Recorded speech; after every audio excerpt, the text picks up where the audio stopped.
Әз Наурыз мерекесі баршаңызға құтты болсын. Наурыз жайында қанша айтсақ та артықтық етпейді. Алаш зиялылары ұлыстың ұлы күні туралы Қазақ газетіне де жазған. Ежелгі қазақ үшін бұл мерекенің маңыздылығы қандай болған екен? Наурыз мейрамы шығыс халықтарының көпшілігінде ислам діні келгенге дейін пайда болған. Көктем мен еңбектің ежелгі мерекесі деп жазады көне тарих. Сақ заманда осы үлкен әрбір тайпасынан сақтың патшасы бір-бір жебе үшін тастатып санаған тайпасының саны.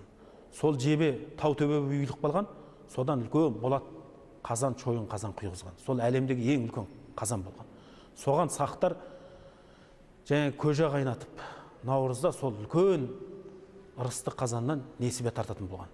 Бұл сақ елінің әскери күш қуатын, береке ырыздығын, ұлттық тұтастығының нышанына айналған. Абай Құнанбайұлы ол күнде наурыз бір жазғытұрым мейрам болып, наурызнама қыламыз деп тамаша қылады екен.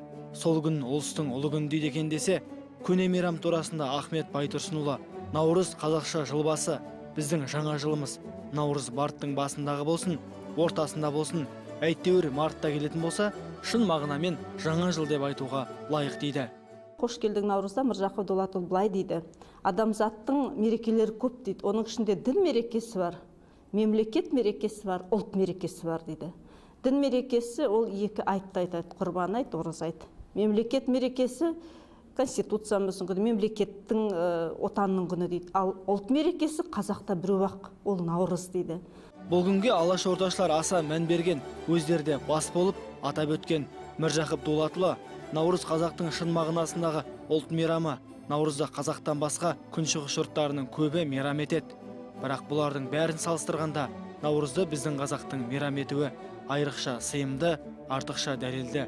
Неге десеңіз, марттың ескіше 9-ында, жаңаша 22-сінде күн мен түн теңеледі, қыс өтіп, жаз жетіп, шаруа кенеледі дейді. Біз мейрамды енді наурызды бір-ақ күн атау керек деп түсінбейміз, бір ай деп созамыз ғой. Мыржақып Дулатұлы айтады, мейрам наурыз бір күн болу керек, ұлыстың ұлы күні біреу. Сол күні бүкіл қазақ бұрынғы ауыртпашылығынан айырылып, мысалы, жаңа ғұмырға, рухани бір тазалыққа жеткен сезініп, сілкініп тастайтын бір-ақ күн дейді. Қазақ жаңа жылы жазғытұры күн мен түннің теңелген күні болады. Жаңа жылдың ертеңіне жарық, жылы күн қараңғы суық түннен ұзара бастайды. Бұл реттен қазақ жаңа жылы ғылым қойнына да басып кіріп қалады. Қазақ жаңа жылын наурыз дейді. Наурыз әулиенің, әмбиенің аты болмаса керек. Сондықтан қазақтың наурызы дін мейрам емес, тұрмыс мейрамы, шаруашылық мейрамы. Тұрмыспен, ғылыммен байланыстырып, қоғамға пайдалы игі іс жасайтын, ауыл адамдармен ұйымдастыратын мейрам ету керек.